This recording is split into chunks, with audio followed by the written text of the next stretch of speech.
How much money do you need to succeed for British Columbia's entrepreneur immigration program? Currently, their website mentions a minimum net worth of 600,000 Canadian dollars and a minimum investment of 200,000 Canadian dollars. But is this money actually enough? To answer this question, we'll look at the actual cases of successful applicants to see whether or not this is enough. How many cases, you might ask? We'll look at all of the cases for last 14 years. Because we don't want to rely on half-cooked information. We don't want to rely on anecdotal evidence where someone says, oh, my friend invested 300,000 or my uncle invested 250,000 and he was successful, so maybe I can be successful as well. We want to look at the actual numbers to come to this conclusion. Also in this video, we'll look at the nationalities of these successful applicants as well as the type of business they propose to start in British Columbia. I think you'll enjoy this information. On top of that, we'll also look at the program requirements for BC's entrepreneur immigration base category, the steps involved, the timeline, costs, steps of the application where you have a risk of failing. So we want to be aware of those steps and make sure that we do something about it so we don't fail. In the end, we'll also look at the detailed scoring criteria to see whether or not you can score enough points. I have a lot to share with you, so this will be a multi-episode series. So subscribe to the channel, click on the notification so as soon as I upload a new video, you can be notified.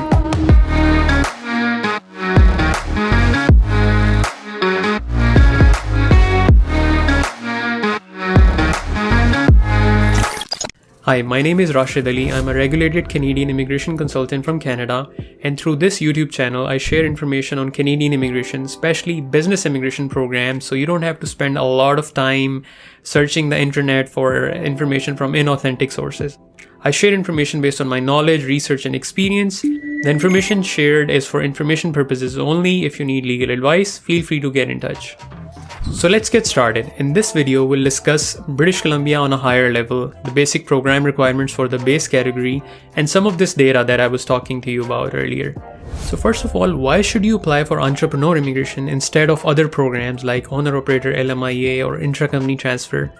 For one, those programs are linked with express entry. So if you want to get PR, you actually have to apply through express entry where you get additional points, either 50 or 200. But for express entry, you need to have at least 67 points out of 100 in the federal skilled worker scoring criteria. You also need to score CLB 7 or at least 6 in each part of IELTS to be eligible to apply for express entry. So there will be a lot of applicants who either won't score enough points in their language exam or their overall scores will be lower than the current cutoffs.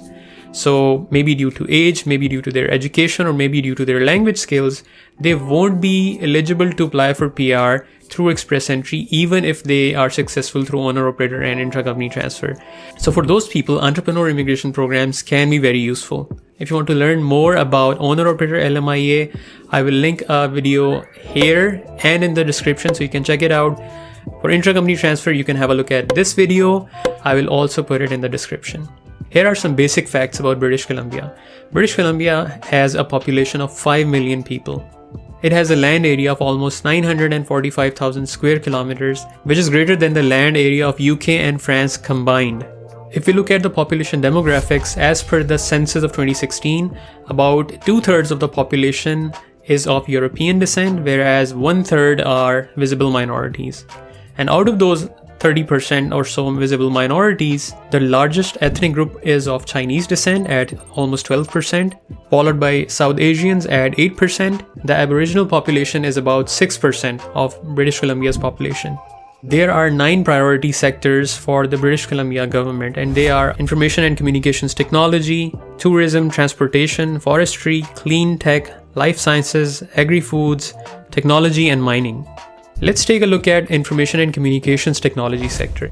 In 2017, the global venture capital community injected almost $650 million through 91 deals in different companies in British Columbia.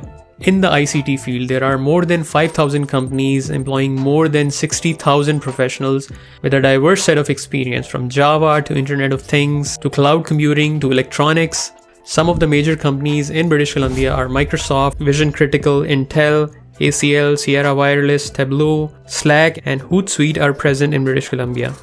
It's also interesting to know that the warmest city in Canada, that is Victoria, is located in British Columbia. It is in fact the capital of British Columbia.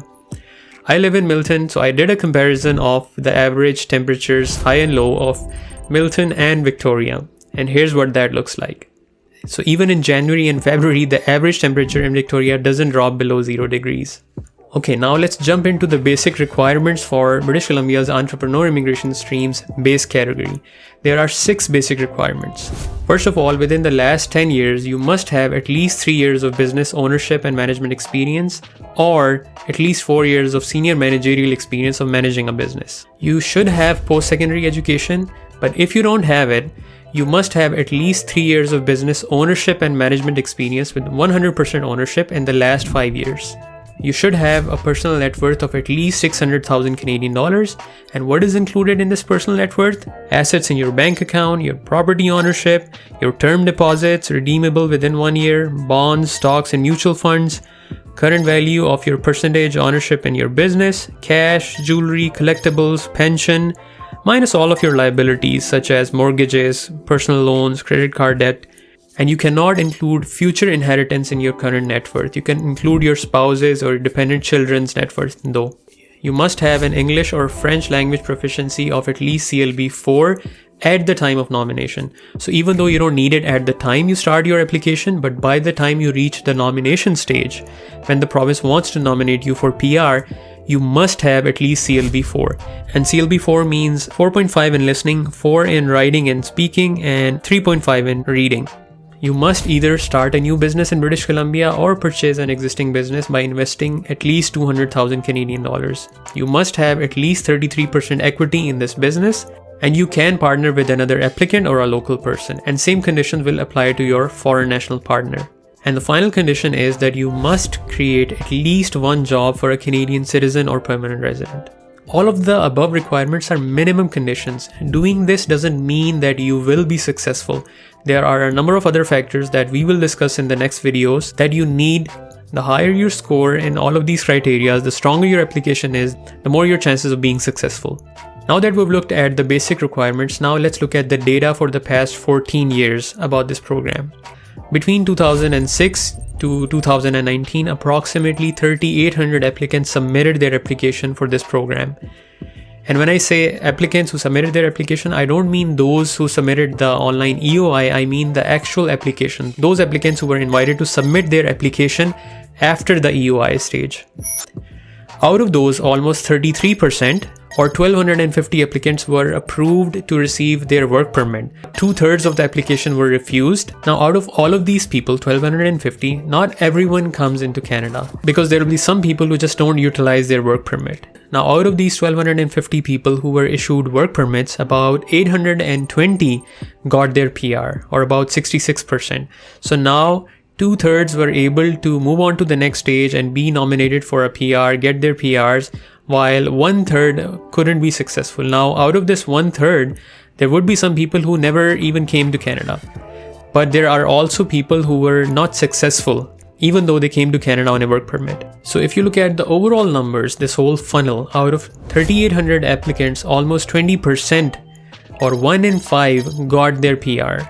And these applicants paid their application fee, so $3,500. They paid their EOI fee. They paid the fee for the business plan to get their net worth evaluated, but still 80% of them were not successful. Later on in the next video, we will look at some of these failure points, what are some of the risks, and what you can do to minimize those risks. Now let's look at the nationalities of these 3,800 applicants. Any guesses? Here is what the numbers look like. Almost 2,700 applicants were from China, 322 were from Iran, and 187 Indians applied. So these are the top 3 nationalities. Here's the breakdown of the rest. So British Columbia's entrepreneur program is very popular with Chinese applicants. One reason could be the close proximity to China. And as I discussed earlier, out of the visible minorities, almost 12% are those of Chinese descent. So there are a lot of Chinese Canadians in British Columbia.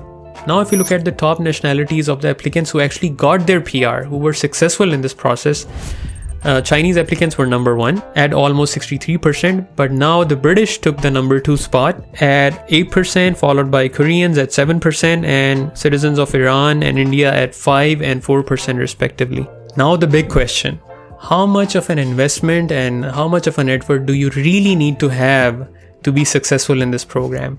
Now I have another data from January 2017 to mid of 2019, and in this duration 366 applicants were successful in receiving an ITA.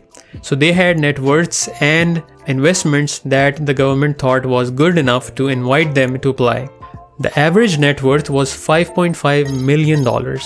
So even though the website says that you should have the minimum net worth of $600,000, the average net worth of the people who were actually invited to apply was $5.5 million. The median net worth was $2.7 million. Now let's look at the investment. Even though the website says that you need to invest at least 200,000 Canadian dollars, the actual average investment was $650,000, so about 3 times more than the minimum advertised requirement. Now I'm not suggesting that if your net worth is 600,000 and if you're investing 200,000 you won't be successful. I'm just sharing some facts with you. Now let's also look at the average net worth by country of citizenship. The Italians had an average net worth of about $22 million, followed by the Ukrainians and the Dutch. The average net worth of the Chinese applicants for this period was almost $8 million. Let's look at the average investment by country of citizenship. You see Ukrainians at the top because there weren't a lot of Ukrainian applicants. There was one application with a huge net worth and investment, which is skewing this average. If you look at the Chinese applicants, their average investment was around 800,000 Canadian dollars. Similarly, you can get an idea of the average investments of all other nationalities. Now there is another key piece of information that I want to share with you in this video, and that is the proposed business. All of these applicants who applied and who were successful, what kind of businesses did they want to start in British Columbia? One way to look at this is the NAIC, or North American Industry Classification Code, which basically divides the different kinds of industries into different categories. In your application, you also have to choose an NAIC code to specify what kind of a business you want to do.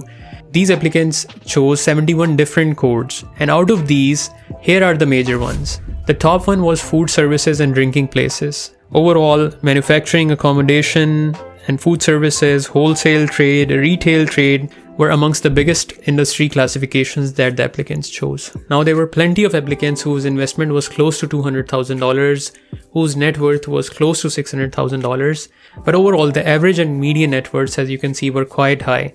The sectors chosen were quite diverse. I hope you enjoyed this information from the actual cases for the last 14 years and the last 2.5 years. I had 2 different data sets to share with you. If you found this video to be useful, give me a thumbs up. Share this with someone who can benefit from it. I'll talk more about the actual processing steps of the application, the costs involved, the timelines, the risks involved at different steps in the next video, and in the last video, we'll also look at the detailed scoring criteria. If you want to apply for British Columbia's Entrepreneur Immigration Program or any other business program, I will link a form in the description where you can share your information with me. Even if you're not looking to apply at this point, feel free to sign up in that form so we can stay connected. Whenever I find something useful that I think you should know, I share that through that email. It helps us stay connected with one another.